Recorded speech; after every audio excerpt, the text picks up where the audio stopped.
Hey 4xe fans, I just was looking at some pictures of the new Jeep Recon. There's like spy shots that are showing up on the internet of the new Recon.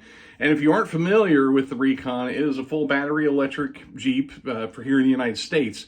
Over in Europe, they got the Avenger a while back, which is not a four-wheel drive. It's just kind of an everyday driver kind of thing. It's not intended for off-road use.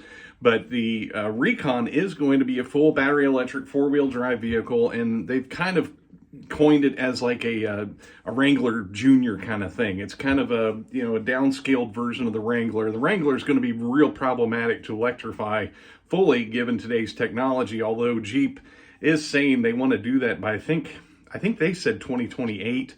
I don't see that happening for 2030, to be honest. But kind of curious what you think about the Recon. Like, one, would you off-road in a full electric vehicle?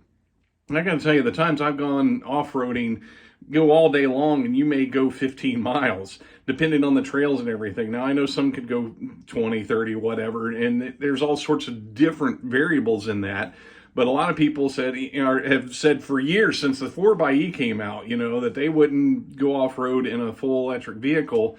But I got to tell you, of all the times I've gone on the eastern side of the United States, it's not like you're going hundreds of miles. Most trips you're getting less than 20 miles in a day. So you can fully cover the range in a vehicle that has 250-mile range, depending on circumstances. But what do you think? Would you go off-roading in a full electric vehicle?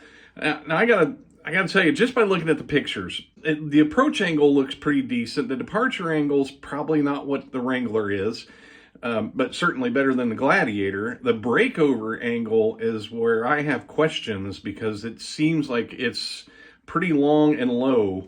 So I definitely would want to see a lift kit, and would definitely want to see some bigger wheels on that thing.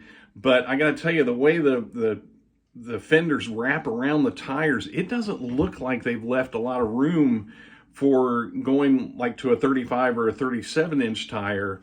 I know that's probably not the intended end result, when they're manufacturing this thing. I'm sure it's more intended for lighter off-road use. I mean, I don't know. I could be completely wrong, but it just doesn't look like they've left a lot of room in there for any serious modifications.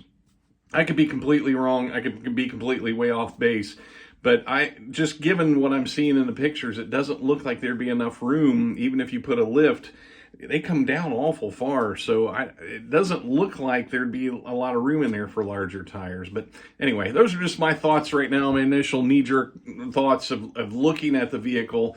I wanted to see what you think, and if you've heard anything, if you've seen anything. I can't really find any data on like approach and departure angles and breakover, and that data may not be there yet. We may not have a final version of the Recon so that data would be out there. But just wanted to get your thoughts on what you think, and thanks for watching. Take care.